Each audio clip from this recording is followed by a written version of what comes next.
Les abîmes de l'horreur, l'ombre de Jeffrey Dahmer. Milwaukee, ville ordinaire de l'Amérique profonde. Derrière ces façades paisibles se cachait l'un des plus terribles secrets de l'histoire criminelle. Jeffrey Dahmer.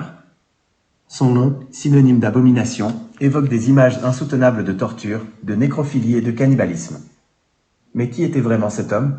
Comment un enfant, né dans une famille apparemment normale, a-t-il pu sombrer dans les abîmes de la folie meurtrière? Dès son plus jeune âge, Jeffrey manifestait des signes troublants. Fasciné par la mort, il disséquait des animaux avec une froide curiosité, comme s'il cherchait à percer les mystères de la vie et de la mort. Ses camarades de classe le décrivaient comme un enfant solitaire, souvent victime de moqueries. L'alcool devint rapidement son refuge, un moyen d'étouffer ses angoisses et de se construire une réalité parallèle. Les premières victimes. En 1978, à seulement 18 ans, Dahmer commet son premier meurtre. Steven Hicks, un autostoppeur, disparaît sans laisser de traces.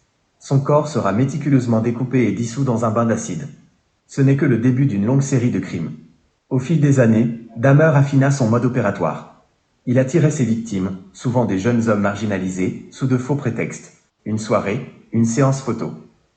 Une fois sous son emprise, il les droguait, les étranglait, puis les violait. Parfois, il conservait leur corps pendant plusieurs jours, les manipulant, les mutilant, comme s'il s'agissait de poupées. Un laboratoire de l'horreur.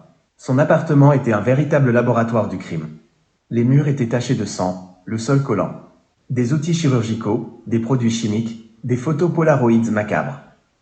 Chaque objet témoignait de l'horreur qui s'y déroulait. Dahmer conservait des morceaux de ses victimes, des crânes, des os, des organes. Il les cuisinait parfois, les mangeait, comme pour les intégrer à lui-même. Une obsession morbide et les troubles de la personnalité. Au-delà de la simple pulsion meurtrière, Dahmer poursuivait un but plus sinistre. Créer une sorte d'armée de zombies, des êtres soumis et inertes qu'il pourrait contrôler à jamais.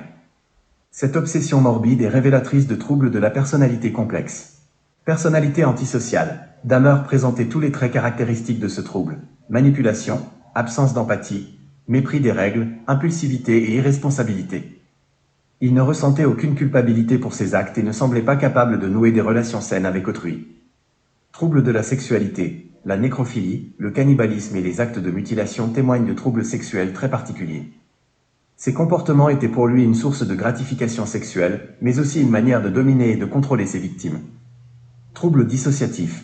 Certains experts ont suggéré que Dahmer pouvait présenter des traits de personnalité dissociative, lui permettant de compartimenter sa vie et de mener une double existence. La chute. En juillet 1991, après avoir commis son dernier meurtre, Dahmer est finalement arrêté. La découverte de son appartement plonge la police dans l'horreur. Les preuves sont accablantes. Jugé et reconnu coupable, il est condamné à 15 peines de réclusion criminelle à perpétuité. 2 ans plus tard, il est assassiné par un codétenu. Les raisons d'un mal absolu. Les raisons qui ont poussé Jeffrey Dahmer à commettre de tels actes sont complexes et multiples. Son enfance difficile, marquée par l'absence de ses parents et par des troubles comportementaux, a sans doute joué un rôle important. Mais c'est l'interaction entre ces facteurs environnementaux et des prédispositions génétiques qui a conduit au développement de ces troubles de la personnalité. Le cas de Jeffrey Dahmer reste une énigme. Il nous rappelle que le mal peut se nicher dans les cœurs les plus ordinaires et que l'être humain est capable des pires atrocités.